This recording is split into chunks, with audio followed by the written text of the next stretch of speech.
3 నెలలు ఇక్కడ ప్రారంభం కాబోతుంది, ఇవన్నీ చెప్పుకొచ్చారు. ఎలా చూద్దాం? మనం అనుకున్న దాంట్లో ఒక 10వ వంతు మాత్రమే క్లారిటీ వచ్చింది. 90% క్లారిటీ లేదు. ఓకే.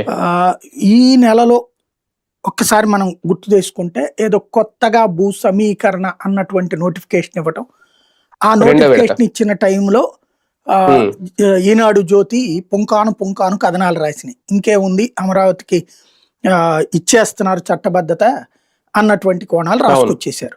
అదేదో క్యాబినెట్ ఆల్రెడీ న్యాయశాఖ ఒప్పేసుకుంది, క్యాబినెట్ కూడా వెళ్ళిపోతుంది, క్యాబినెట్ అయిపోగానే ఈ సెషన్ లోనే అని.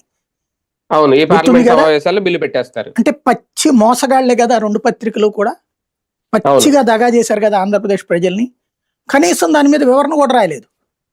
అది వాళ్ళ మోసం. ఇప్పుడు ఓ పత్రిక నైతికత, నువ్వు కోట్లాది మంది ప్రజలు 5.5 కోట్ల మంది ఆంధ్రులకు సంబంధించి ఒక అబద్ధాన్ని అమ్ముతున్నావు.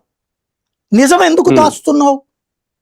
నీ నిజం, నువ్వు చెప్పిన అబద్ధం అన్నది తేలిపోయింది. ఇప్పుడు సెషన్ అయిపోయింది, క్యాబినెట్ అయిపోయింది, సెషన్ అయిపోయింది.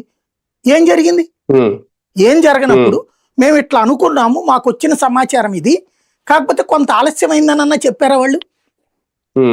మరికొన్నాళ్ళు పడుతుందని ఏమన్నా చెప్పారా?